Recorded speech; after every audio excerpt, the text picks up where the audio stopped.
Olá pessoal, boa tarde, estamos juntos sempre, para você aqui é claro, na sua melhor frequência. Muito bom que você esteja a bordo da nossa rádio Bandeirantes. Estamos nesta quinta-feira, dia 16 de outubro.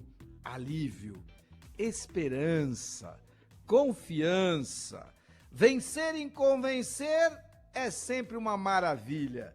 Vencer sem sustos também.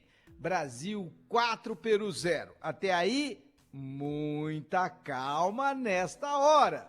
Por quê? Porque alguns pontos precisam ser muito bem clareados neste momento histórico onde Dorival Júnior talvez tenha saído como um dos grandes vencedores desta data FIFA. Não só por ter jogado 2 partidas e vencido as 2, fazendo aquilo que era necessário fazer, ou seja, conquistar os 6 pontos, mas por entender a necessidade da mudança. Mesmo com uma linha de 5 atrás, o Peru se sustentou enquanto pôde, mas aí, porteira que passa um boi, passa uma boiada. Por isso, depois do primeiro gol, a vida de quem atuou no segundo tempo é uma vida muito mais facilitada, principalmente pelo fato de que o Brasil, com mais espaço e tendo muito mais qualidade, naturalmente teria a probabilidade de jogar um segundo tempo melhor e, fundamentalmente, fazer aquilo que é o importante dentro do futebol, que é gol. Então, tese, segundo tempo melhor do que o primeiro, sim,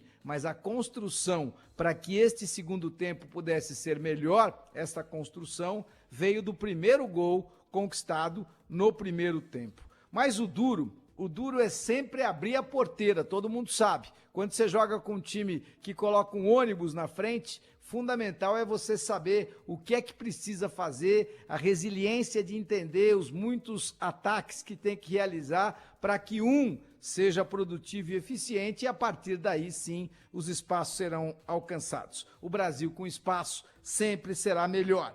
Então, foi ótimo golear, foi ótimo vencer, fundamental fazer os 3 pontos, principalmente nesse momento da seleção brasileira dentro das eliminatórias. Mas muita calma nessa hora.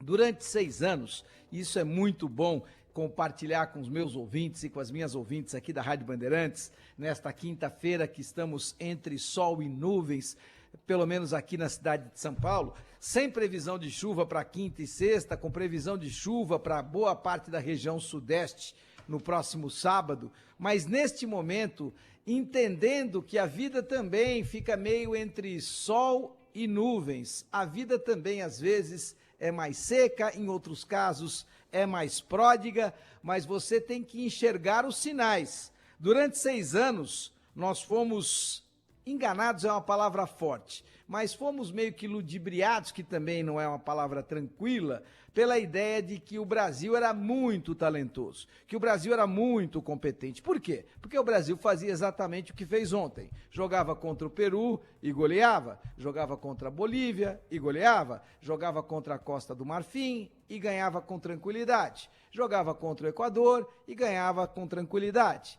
Então, a gente acabou ficando com a ideia de que o caminho estava sendo bem traçado. E, na verdade, ele não estava. Por quê? Porque o Tite jamais teve planos B e C para momentos diferentes da seleção, jamais teve um entendimento daquilo que precisaria fazer quando fosse jogar contra a Argentina. É muito diferente jogar contra a Bolívia e contra o Peru do que jogar contra a Argentina. É muito interessante entender que no confronto de Copa do Mundo, e a Copa do Mundo é a única coisa que verdadeiramente conta para uma seleção brasileira, para o tamanho de uma seleção pentacampeã do mundo, é fundamental entender que os nossos adversários em quartas de final, em semifinal e em decisão de Copa do Mundo, caso tenhamos mérito para chegar até essa decisão, esses adversários não serão o Peru, não serão a Bolívia, não serão a Costa do Marfim, não serão o Senegal. Os adversários serão Argentina, França, Alemanha, Espanha.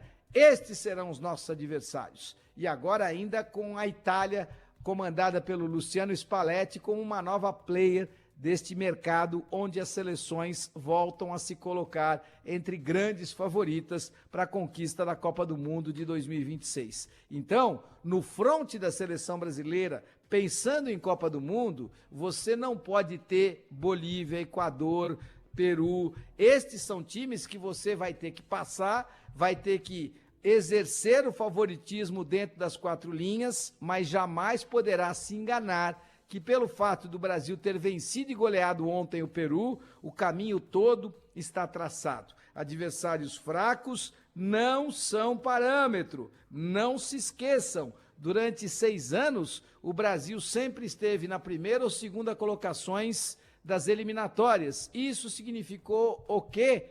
Absolutamente nada, porque este time pode terminar na 4ª colocação das eliminatórias e talvez possa fazer uma campanha melhor na Copa do Mundo, desde que seja preparado para isso, desde que haja um entendimento daquilo que você precisa fazer. E seleção não pode ter feudo. Durante 6 anos, o Tite foi construindo um grupo tal qual um grupo fechado, tal qual um feudo, onde as pessoas tinham praticamente lugar garantido dentro daquela seleção. Não existe. Eu não quero saber se o Alisson jogou 2 Copas do Mundo. Eu não quero saber se o Ederson é do Manchester City. Eu quero saber se o Ederson é melhor do que o Everton. E isso eu tenho como apurar, eu tenho como ver, porque afinal de contas, se eu estou convocando os dois, eu tenho pelo menos 5 treinamentos para acompanhar como é que no treinamento de defesa, como é que no treinamento de arremates, qual é o percentual de defesa do Everton, qual é o percentual de defesa do Ederson, como é que eles estão jogando nos seus respectivos clubes, qual é a estatística de cada um de número de defesas efetuadas, qual é a estatística de cada um de número de defesas difíceis efetuadas. É isso que o treinador da seleção brasileira tem que fazer. Não adianta absolutamente nada você ter compromisso. Olha, agora eu tenho um compromisso com este grupo que esteve nesta última data FIFA. Por quê? Porque este grupo conquistou 2 vitórias. Não. O único compromisso que um treinador de seleção brasileira tem que ter é com o resultado e com o melhor no melhor momento. E cabe a ele ter a capacidade de aproveitar os períodos em que tem à sua frente os seus comandados, entender o que cada um pode render, mudar planos, ter alternativas, caso uma partida que em tese seria mais fácil acaba se complicando. O que é que basicamente ele tem que fazer para que naquele momento as coisas possam mudar? E você não pode ter compromisso com erro. Nenhum treinador, quer seja da seleção ou do clube, ele não pode ter compromisso com erro. A vantagem do treinador da seleção brasileira é que é muito tranquila, é que ele pode errar numa data, mas tem a certeza de que depois ele vai ter 60, 70 jogadores atuando no mundo inteiro para poder escolher melhor. Ele não tem que ter compromisso com erro. Repito, treinador da seleção brasileira não pode dar a ninguém lugar cativo. O jogador tem que conquistar esse espaço. O jogador tem que mostrar que vestindo a camisa da seleção brasileira, ele é tão efetivo quanto vestindo a camisa do seu time. O jogador tem que mostrar que tem entrega coletiva. Eu quero saber o seguinte, da mesma maneira que a nossa vida é feita de escolhas, cada jogador, durante o período em que está atuando, também tem que fazer escolhas. E quando você faz escolhas personalistas, você prejudica o grupo. E quando você prejudica o grupo, você prejudica a seleção brasileira. Então, melhores no melhor momento. Ninguém, principalmente o treinador da seleção brasileira, não pode ter compromisso com o erro. O seu compromisso é com a seleção e com o resultado.